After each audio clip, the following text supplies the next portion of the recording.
Samantala sa pagpapamalas po ng talento at husay sa teknolohiya, hindi po papadaig ang ating bansa. Kaya sa araw na ito ating kinagagalak na kayang-kaya rin nating makipagsabayan sa pag-organize ng malaking mga patimpala. Dahil kahapon, araw ng Lunes, sinumpisan na ang pagbida ng mga talentado at talino ng mga kabataang kalahok sa World Skills ASEAN Manila 2025. At para bigyan tayo ng balita mula sa kompetisyong ito, ating mga kwentuhan sina Undersecretary Vidal Villanueva ng Technical Education and Skills Development Authority, si Executive Director David Bongalion ng National Institute of Technical Skills Development and Technical Head of World Skills ASEAN Manila 2025, at si Engineer Jovenson Ferreira Jr., ang Head Technical Delegate. Magandang araw po at welcome dito sa Rise and Shine Pilipinas. Good morning! Maayong buntag. Maayong buntag. Good morning, maayong buntag. So as we speak, na tuloy-tuloy ang event natin sa World Skills ASEAN Manila. And yesterday, nagkaroon ng opening ceremonies. Tama at po. nandoon si Pangulong Ferdinand R. Oo, Marcos sobrang Jr. saya nga Kamusta? natin eh. At lahat ng delegates all over ASEAN, sobrang saya na nakita nila ang ating mahal na Pangulo, Ma'am Dayan. And hindi lang ang ating mga delegates, pati din po ang ating mga experts. Sobrang saya-saya nila. So how are the preparations? Kasi malaki ito eh. If we compare it to sa, para ba itong ASEAN Games? Ganyan Parang ba yan? ASEAN Games ito eh. Kung sa sports, ang pinakamataas is Olympics. Tapos sa Asia, may Asian Games din. Tapos may ASEAN Games tayo. Ito din po sa World Skills. Ito yung ASEAN Games Okay. of competition ng skills. Okay, what are the different sports na tampok po dito sa ASEAN Oo, World mga Skills? skills. Nako, madami. There are 32 skill Okay. area na paglalaban-labanan ng ating mga competitors from 11 nations sa buong ASEAN. Focusing on 6 sectors. Nandyan ang construction, ICT, manufacturing. social sectors, sa health. Nandyan din po ang... Or different sectors? Yes, sa Okay. tourism industry din po. Okay. How's the preparation po na ating mga kalahok dito sa ASEAN World Skills? Yeah, we are all prepared. Prepared naman sila. Actually, tinipid po natin ang ating mga pambato mula sa mga iba't ibang region. At trinain natin sila ng mga 3 months in-house 3 training. months, okay. Ang training nila actually is on skills training, pati yung mga behavioral training. Okay. So, napagdaanan nila yan para masabi natin handang-handa na sila ngayon. Parang atleta talaga, Atleta talaga, ng yeah. preparations. Alright, si Engineer Jovencio naman po, ano po ang magandang effect po nitong hosting natin ito ng World Skills ASEAN Manila 2025? Ang kagandahan nito, Ma'am Dayan, is hindi lang ito, tinitingnan namin ito, hindi lang just a simple competition, but yung impact nito after the competition. Okay. Yung dito namin nakukuha namin dito yung standards, world skills standards regarding sa pag-develop ng mga curriculum, trainers natin, and even programs to be offered para masabing akma yung mga programa natin na kailangan ng industriya. At ito ngayon ang i-deliver namin sa mga regions para sa ganun maiangat natin yung skill at magkaroon tayo ng mga world-class workers natin. What are we expecting after joining this World Skills in terms doon sa development ng ating mga kalahok dito? Ang kagandahan nito, ito nga mga ginagawa nating pag-compete ngayon. Dito natin na-assess how are we going in terms of ating standard. Nasaan na tayo ngayon? Yes. And from there, sabi nga, ASEAN families are learning from each other. Okay. We do learning. So, kung saan tayo mahina, tinutulungan tayo ng ating mga kasamaan. And kung saan naman tayo malakas, doon naman tayo nagsishare sa kanila. Thus far, what are the contributions of the other ASEAN countries in Yes, sir. terms of hosting? Kamusta po yung naging contribution nila with us hosting this? They are sharing us their standards. They're sharing us, of course, their master yung mga kanilang mga expertise nila, and of course, and even the new technologies that they have in their dun sa kanilang kanya-kanyang bansa, sinishare nila yon sa atin.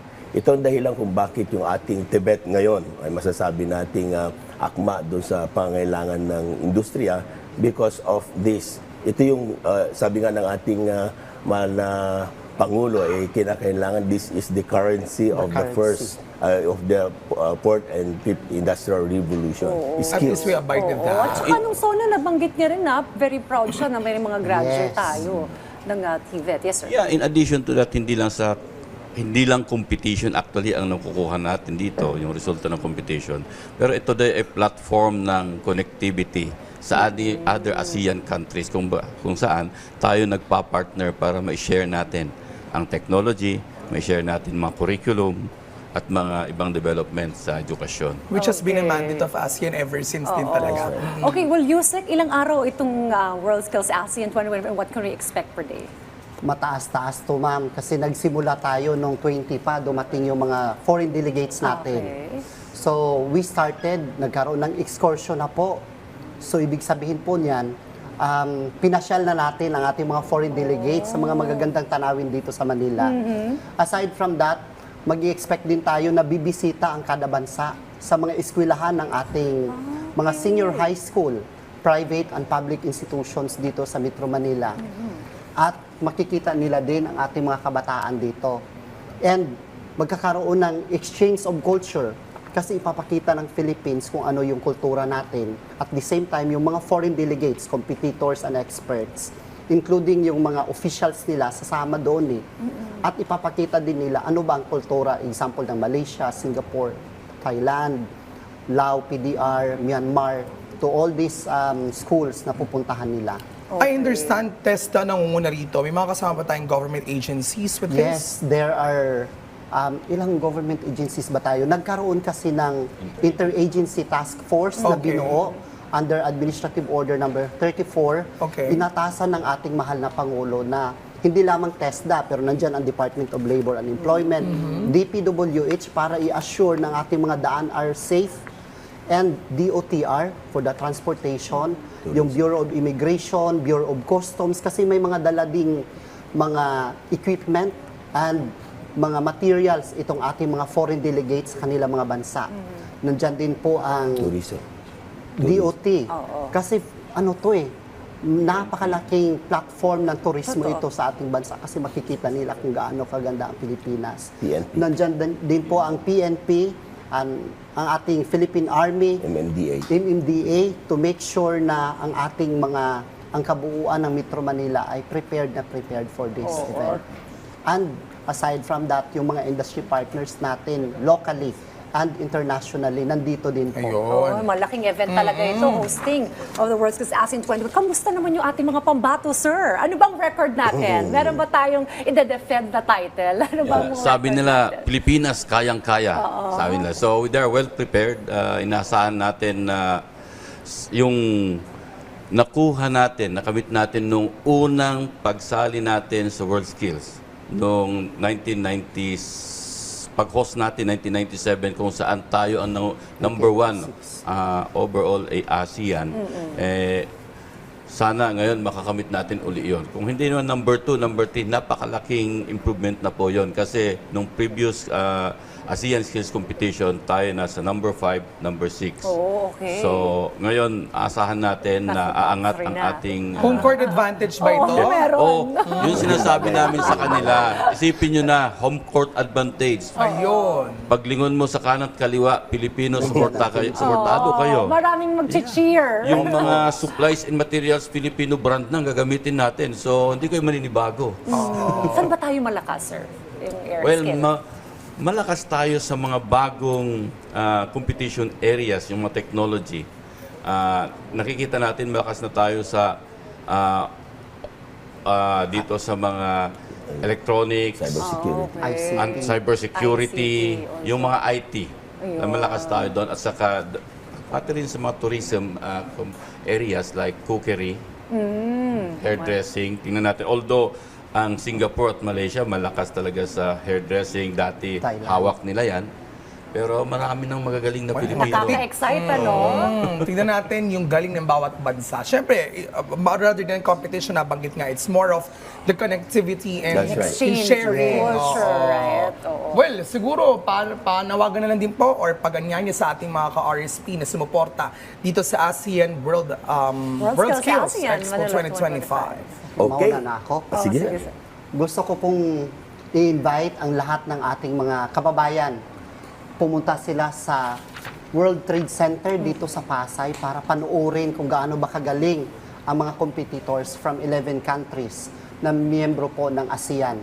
And I would also like to invite po yung mga nasa education sector. Tingnan nyo nga kung anong malilearn ninyo dito. Napakaganda itong platform for you to discover ano ba yung mga latest technology na ginagamit dito sa ating mga neighboring countries sa ASEAN. Aside from that, yung mga expert, trainers, ang ating mga industries po dito sa Pilipinas, nako, huwag nyo pong palampasin na tingnan at manood ng World Skills ASEAN. Lalo na din po ang ating mga estudyante, mga kabataang Pilipino. Kasi dito ninyo malalaman at makikita na ang galing, yung real skills po ay isa pong napakalaking tulong para maabot ninyo ang inyong mga pangarap. Thank you so much po. Open to public and for free ang entrance. Open to sa public, Ma'am Dayan. At saka libre, walang bayad to. Oh, maganda dalhin nga yung mga students. Yes, so they can also learn from this activities na gagawin natin. Oo. That's right. Sir, yung mga regional offices natin, paano rin natin sila na-encourage also to Yeah, participate? actually, kung kami ay dati-rati kapag mayroong mga world skills, like for example, international, namamasahe tayo ng malaking pera para sa makarating lang. Ngayon, ang ating world skills ASEAN nandito na sa atin. Ang sinasabi namin, let's make the maximum out of it. At we really invited everyone, especially sa NCR and other regions. At nandito lahat sila ngayon para makita nila yung ating pinapakita ng mga skills. Hindi lang ito level 2 na mga skills. Pinag-uusapan dito are Advanced. higher level skills. At okay. dito makikita yung gaano kagaling yung ating mga kababayan in really i-translate ito into a curriculum and into sometimes may skill sila. Okay. Words of encouragement sa mga pambato natin, sir. Yeah. Just keep it up.